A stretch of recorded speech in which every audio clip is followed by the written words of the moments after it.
Senhor Jesus Cristo, meus queridos, nós vamos continuar hoje com o tema Rico para com Deus, parte 8, e nós vamos iniciar no Salmo 119, versículo 32, e creio que vai ser benção continuarmos o que estávamos falando semana passada. Nós falamos semana passada que realmente em Cristo nós temos crédito para com Deus. A religião odeia que falemos isso, que porque Jesus se fez pobre nós somos prósperos, que isso é um presente. Tudo que está no testamento não pode ser merecido, mas sim conquistado por amor, ou seja, a pessoa morreu e deixa no testamento uma herança. E pela herança você não paga nada, você recebe gratuitamente. Então o Novo Testamento é uma herança, é um presente. A salvação é um presente, as bênçãos são um presente e a santificação também. Os dons, tudo você recebe de graça, não tem que suar.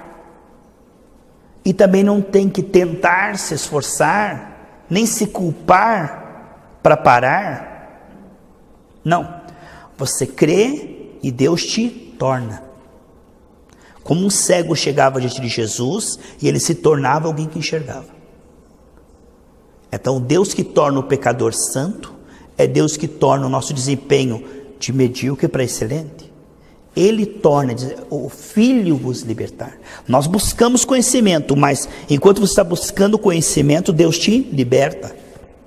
Então essa libertação, ela não é autoproduzida, cobrada, nem forçada, nem manipulada. Esse é auxílio de mãos. Essa libertação, ela é produzida 100% pelo Senhor. Que Ele começou a obra, é aquele que vai concluir. É uma operação da graça. Paulo compreendia que isso é totalmente impossível à carne, que disse em Gálatas capítulo 1 que se alguém pregar outro evangelho é amaldiçoado. Por quê? Porque não pode ser senão pela graça.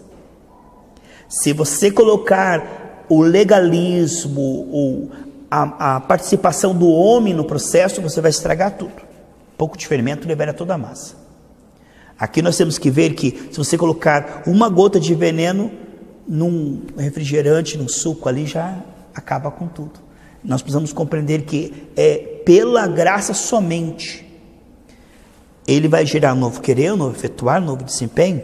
Como é que nós entramos com isso? Pela fé, que é dom de Deus, essa fé inicial, que é o temor, a dependência da graça, essa receptividade.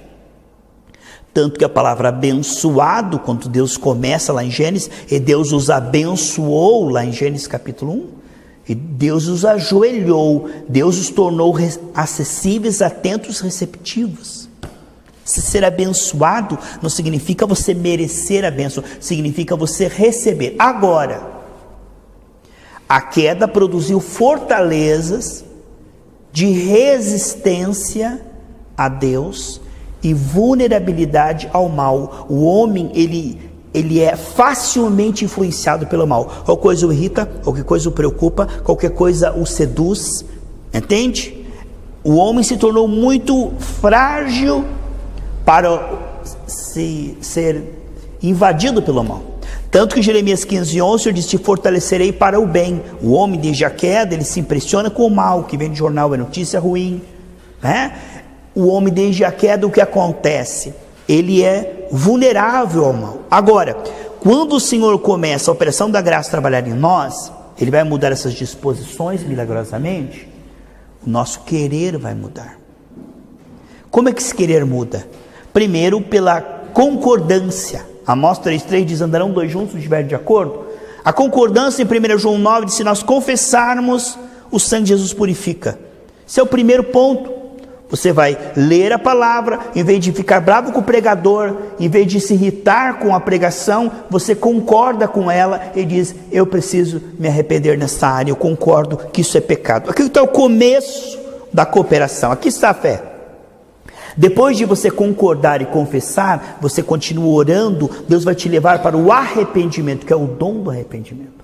Aí você não apenas confessa, você reconhece que aquilo é mal, que aquilo não faz bem para você, mas você às vezes cede, às vezes cai, às vezes você confessa e cai de novo. Você está no arrependimento, que é metanoia, começando a ver que aquilo não é bom.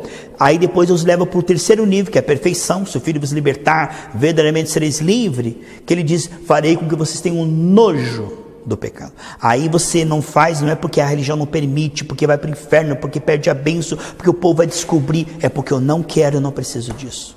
Você começa a separar o teu espírito da alma, a tua alma da carne, a alma se junta ao espírito, e aí você começa a ter uma mentalidade diferenciada para com o pecado.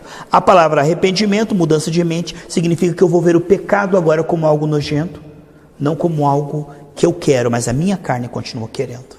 Mas a minha carne, o desejo dela é inferior ao meu poder de decisão. A liberdade dos filhos de Deus, quando diz 2 Coríntios 3, 16 ou 18, 2 Coríntios 3, 16 e 18, diz que onde está o Espírito está a liberdade. Essa liberdade é a capacidade de decidir o contrário do que minha carne está sentindo.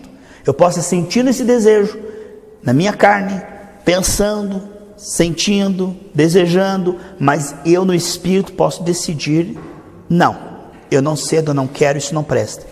Parece dois eu, mas na verdade não é um eu. Não tem duas naturezas. A minha nova natureza, criada em Cristo Jesus, ela é santa, igual ao Senhor Jesus, pensa igual, sente igual, e a minha carne não. Minha carne, ela pensa diferente. Só que a minha carne não sou eu, é algo a ser renunciado, coberto com o sangue de Jesus, pronto, e andar no Espírito.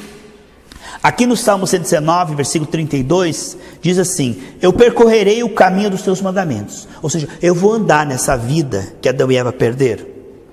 Esse andar contigo e novidade de vida. Eu vou andar no teu caminho, que é bom, perfeito e agradável. Eu vou andar quando libertares o meu coração.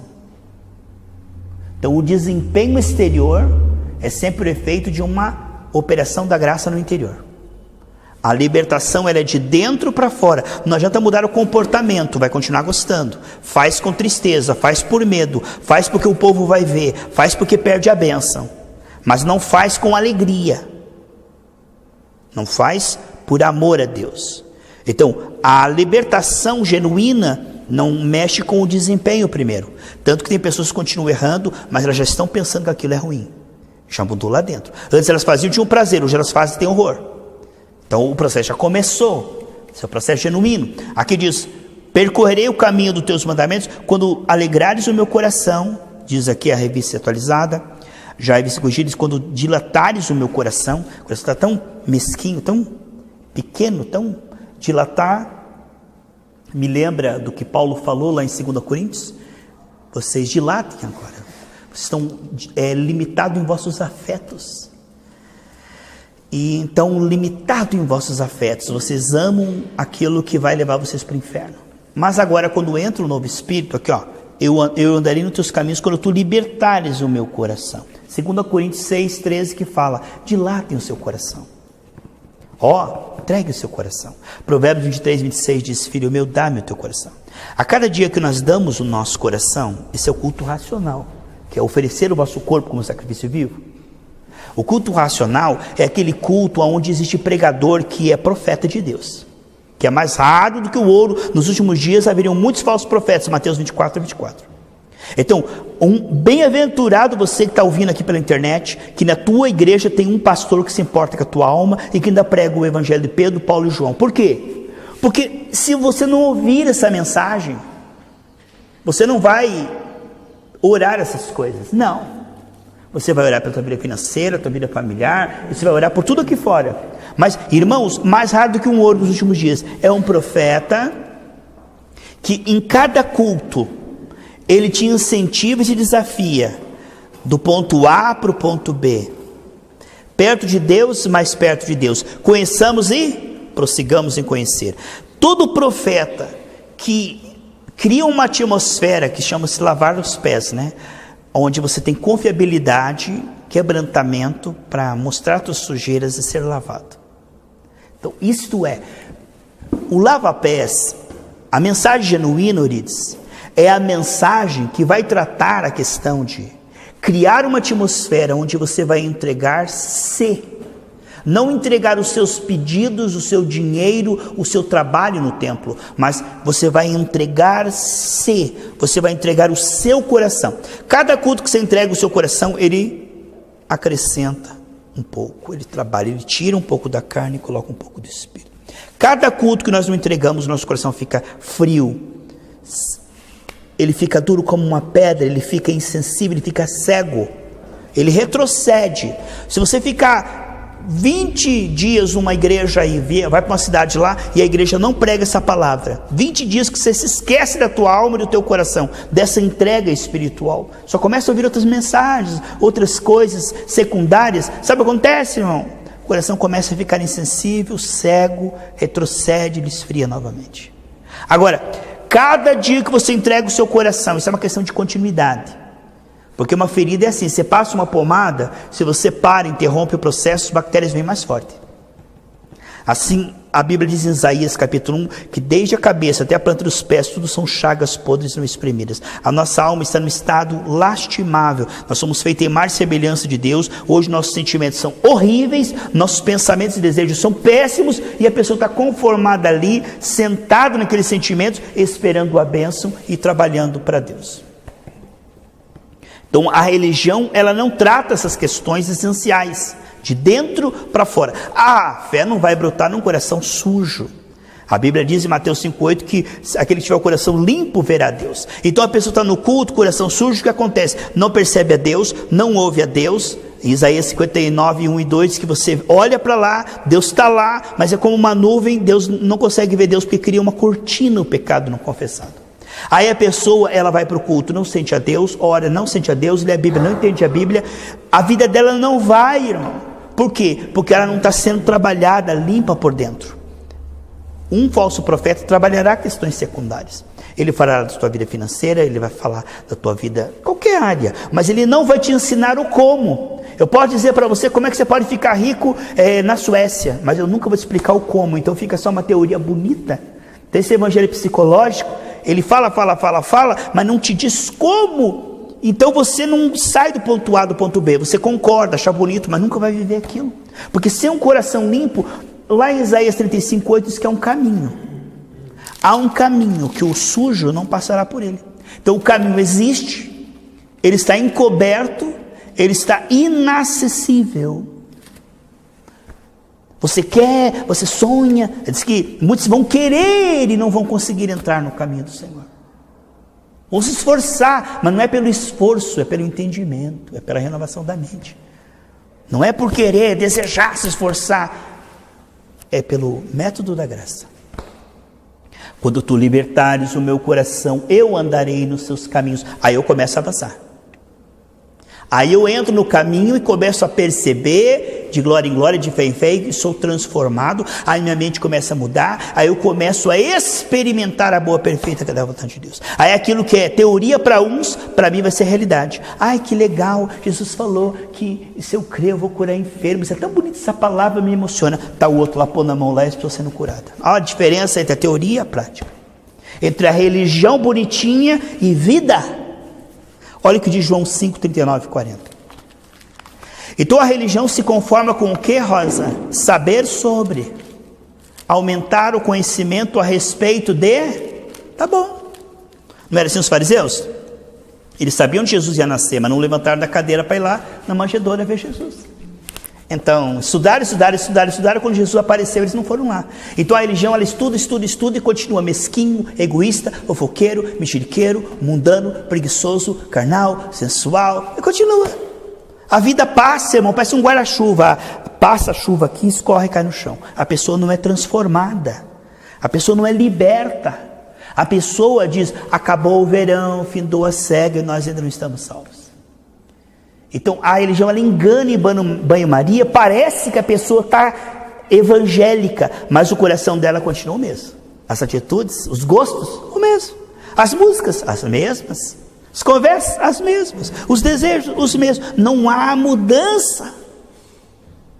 Diz que Israel é como um pão, de um lado torrado, do outro lado cru, né? De um lado torrado, cheio de informação, cheio de, ai, Deus é santo, e do outro lado não faz nada daquilo. É um contrassenso, é meio que uma esquizofrenia espiritual. Eu sei uma coisa e faço outra, sabe? Parece que tem dois eu, o que eu concordo e o que eu faço. É o que o Paulo diz lá em Romanos 7, o que eu não quero fazer eu faço. Isso é a luta da carne e do espírito, mas ele entra no 8 e diz, pela graça eu escapei. Mas tem gente que fica no Romanos 7 para sempre. O que eu não quero fazer, pastor, eu faço. O que eu quero fazer, eu não faço. E vai. Aí a vida é cíclica. girando em círculo no deserto. Aqui em João 5, 39, 40 diz assim. Aqui há vários versículos que dizem, irmãos, sobre examinar as escrituras, que a escritura é importante, tá? Vários textos que falam que é importante examinar a Bíblia, que isso produz crescimento. Neste caso aqui, Rosa, não é este caso. Jesus está falando o contrário. Vocês param no examinar a Bíblia, vocês fariseus estão apenas examinando a letra. Aqui ele não está incentivando a leitura, ele está dizendo que a leitura vai até um ponto, o ensino da Bíblia vai até um ponto, se você não praticar não adianta nada, ouvir, concordar, chorar, ouvir, praticar, escrever, anotar, não vai adiantar nada. Aquele que ouve e pratica casa na rocha. Então ele está dizendo aqui em João 5,39, vocês examinam as escrituras porque pensam ter nelas a vida eterna, que está falando do Antigo Testamento, né? E são elas que de mim testificam. Vocês leem a Bíblia, elas apontam para mim, para um relacionamento comigo. Então, aquilo que você aprende na Bíblia, você mistura com oração, aí está a fé, Hebreus 4:2. Você ouve, não como ouvido esquecido, você toma uma atitude, vamos orar, vamos jejuar, para que isso que eu ouvi aconteça na minha vida. Você vai, o reino de Deus tomar da força, é violência contra a sua carne. Tacar jejum na sua carne, chorar por aquilo, dizer, Deus, eu sou filho de Jeová Jiré. Que vergonha, Pai, contando moedinhas. Meu Deus, que fé é essa que eu tenho? Tem misericórdia. Eu não digo isso, meu irmão, para desanimar você, para esculachar sua fé. Estou dizendo isso para incentivar você, que é uma vida abundante que nós não experimentamos, e incentivar você a crescer, tá? Meu Deus, sou filho de Jeová Rafa e não saro. Sou filho de Jeová Samai e vivo na carne, não ando no espírito. Cadê as revelações? Cadê fazer as mesmas obras e maiores? Quer dizer, quando você se revolta e não se conforma, quando você entende que há uma vida e que não pode ser uma teoria bonita, é vida, não é informação, é vida, aí você começa a ser transformado. Por isso que o Senhor diz lá em Tiago, transforma a vossa alegria em lágrimas, chorai diante do Senhor, lamentai. A pessoa se orgulha da sua religiosidade. Lá em Lucas 18, o homem dizia, eu te dou graças porque eu oro, porque eu jejuo, porque eu devolvo o dízimo. Ele estava satisfeito da sua religião, ele achava que irmão, que vergonha, quando nós lemos a Bíblia e vemos que a nossa vida comparado com ela está muito longe. Isto deve despertar em nós, isso aí, sabe, um chorar. Senhor, o Senhor disse em 2 Coríntios 9,8 que eu teria sempre, em tudo, de forma transbordante. Senhor, cadê a paciência? Cadê o dinheiro? Cadê a saúde? Senhor, eu estou perdendo, minha vida está passando, eu vou passar para o lado de lá, está tudo no celeiro de Deus, eu não conquistei nada, eu não vivi nada, não alcancei nada. Sou evangélico, estou cheio do Espírito Santo. Que vergonha. Devíamos estar lamentando. Devíamos estar dizendo como aquele homem, eu creio, ajuda na minha incredulidade. Devíamos estar tristes, feliz com o que Deus já fez, agradecido, contente, mas triste com nossa vida cristã. Só esses vão avançar. Irmão, você não avança naquilo que está satisfeito. Você olha para o jardim da tua casa e fala assim, tá bom, vai ficar assim, não vai? Agora, que jardim é esse como horrível? Aí nós vamos... A vida cristã é a mesma coisa, irmão. A gente vai para a igreja, vai para a igreja. Sabe? Oh, peraí, o que é isso? Cadê minha vida cristã? Cadê o que está escrito aqui no papel? Não vai sair do papel? Quer dizer, quando você... Isso é arrependimento genuíno. É quando você deixa de apenas querer saber e quer experimentar a boa, perfeita vontade. Ah, é, Deus, cura enfermos, que legal. Não. Enquanto isso não acontecer na minha vida, eu não cheguei lá. Então, vamos prosseguir, não desesperadamente, afoitamente, nem preguiçosamente, mas pela graça e pela fé. Aí está uma coisa maravilhosa e rara. Se você fizer uma pesquisa com 98% dos cristãos, eles vão dizer que estão fazendo tudo certinho e que estão fazendo um pouquinho melhor que os membros da igreja. A grande maioria, irmão, está anestesiada no estou satisfeito. Não satisfeito no sentido dos resultados, satisfeito com a sua entrega. Resultados não, pergunta para qualquer um. Ninguém está satisfeito com o dinheiro que tem, com a saúde, não estou falando de resultado, estou falando satisfeito com a sua entrega. Estou orando. Está lendo a Bíblia? Estou congregando, estou. Mas aqui nós vemos que essa revolta, quando Gideão falou assim para o anjo, se Deus é conosco, cadê as promessas? Deus elogiou ele, porque todo mundo os midianitas roubam tudo nós, e a vida nossa é destruída, a nação está destruída, mas é a vontade de Deus, pastor, nós somos evangélicos. O que é isso, Senhor?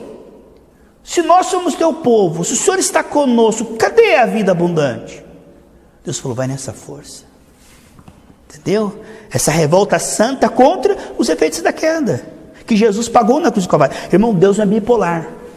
O mesmo Jesus que na cruz teve o maior prazer de nos dar tudo, hoje ele tem o maior prazer de fazer com que isso aconteça no visível. Não é Deus que é Caim ou bipolar. Em Jeremias 32:40 ele diz, eu vou fazer uma aliança com vocês, em momento nenhum, sem pausa, eu vou abençoar. Se não está acontecendo, imagine as resistências que existem, a nível de alma, fortalezas, imaginações, palavras, como nós não cooperamos no processo, como nós fazemos tudo errado, estragamos tudo, irmão. Aquela criança que quer ajudar a mãe a fazer um bolo e coloca uma casca de ovo lá para ajudar, pacote de farinha, entendeu?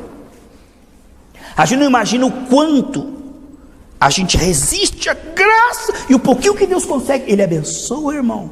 O que Deus está fazendo na nossa vida, sabe, se Deus pudesse, irmão, Ele diz em Provérbios 8:21, né? Eu vou te dar tanta bênção que você não vai ter onde guardar. Se fosse por Deus, dependesse só de Deus, a terra seria como no céu, ruas de ouros. Qual o problema financeiro de Deus, né? Então, a gente, Rosana, a gente não cai em si. A gente, não, tá bom. Tá mal, mas tá bom. Tá ruim, mas tá bom. E a vida está passando, irmão. Assim os fariseus estavam felizes. Vocês leem. Aí diz no 40, mas não venha a mim para terem vida. Porque o último Adão não é informação sobre o último Adão, é espírito vivificante. É vida. É viver isto. Alcançar isso, usufruir isso. Deus não sossega, irmão, enquanto nós não chegamos lá. Porque Deus, irmão, o mesmo Deus que curou nós na cruz do Calvário, não vê a hora, Ele quer mais do que nós, que isso apareça no nosso corpo. Mas a liberdade que Ele tem é o nível de entrega. E o nosso nível de entrega desde a queda, ele é precaríssimo, só que nós não sabemos. Nós pensamos que Deus está demorado, Deus não quer, Deus é bipolar, Deus mudou de ideia, deve ter algum problema com Deus. A gente não entende, irmão, que Deus quer mais que nós sejamos próximos, saudáveis, cheios do Espírito Santo do que nós mesmos. Que Deus não mudou de ideia quando Ele pagou lá, derramou o seu sangue. Ele quer muito que isso aconteça na nossa vida. Romanos 8:32, aquele que nem mesmo seu próprio filho não negou, antes entregou por nós, como não nos dará juntamente com Ele todas as coisas. Deus não retém nada. Deus não está de mau grado.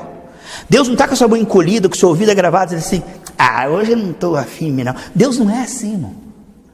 Deus, Ele ama curar enfermos. O prazer dEle é que aquilo que Ele conquistou aconteça e sobre na sua vida, na minha vida. Mas isso não acontece, irmão. O pior não é que não acontece. Ele diz, tá ruim, mas tá bom. A gente não, como diz o Danny, check your source. Avalie as suas fontes, avalie, vai lá no fundo, cheque. Peraí, minha vida cristã, eu tenho que pensar a respeito disso. A gente não pensa, irmão, parece que a gente faz no automático, né? Obrigado, olhei, levantei a mão, peguei a Bíblia, vou para casa. A gente não entende que a gente não está chegando lá, a gente está girando em círculo num sistema de saber sobre explicar, a árvore do conhecimento do bem e do mal. Mas quando um é iluminado, desperta entre os mortos e Cristo iluminará. Quando um se converte ao Senhor, 2 Coríntios 3,17, o véu é tirado. Enquanto muitos estão sabendo sobre, você estará vivendo, usufruindo. Agora isso é para poucos, irmão. É para a pessoa que ouve isso aqui, daqui a pouco já está esquecido, já foi para a internet, já ouviu outra coisa, tem tanta coisa para ouvir, irmão. Daqui a pouco esse áudio já acabou, daqui a pouco você vai ouvir 40 coisas diferentes disso aqui, cadê o próximo áudio para me ouvir? Estou tremendo já, eu sou movido a áudio, sou meio viciado em áudio, eu taco aqui na veia, já faz 4 horas que eu não ouço um áudio. Entendeu? Aí o que acontece, meus amados irmãos? A vida está passando, e nós não alcançamos um bom testemunho, nós não alcançamos a vida abundante, mas o pior é que estamos conformados, o problema está em Deus que não quer dar. Ou o problema está na igreja, que sabe, falta de poder. Ou quem sabe a Bíblia não é tudo isso que diz aqui. Acho que não funciona, no fundo, não sei não, mas o papel aceita tudo. Acho que na verdade não é tudo isso não. Ah, lá no céu vou ser feliz. Deixa para lá. Então, são poucos. Um Gideão que se revoltou. Peraí, anjo, peraí. Se Deus é conosco, cadê as maravilhas dele?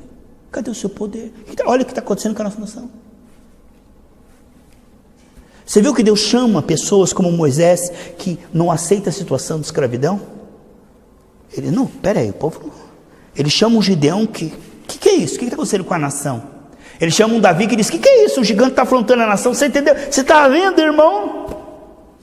Que são pessoas que acordam e são benefícios para toda a nação. Se você despertar, irmão, você será benefício para o corpo da igreja em todo o planeta. Porque aquilo que você enxergar, você vai passar para toda a igreja.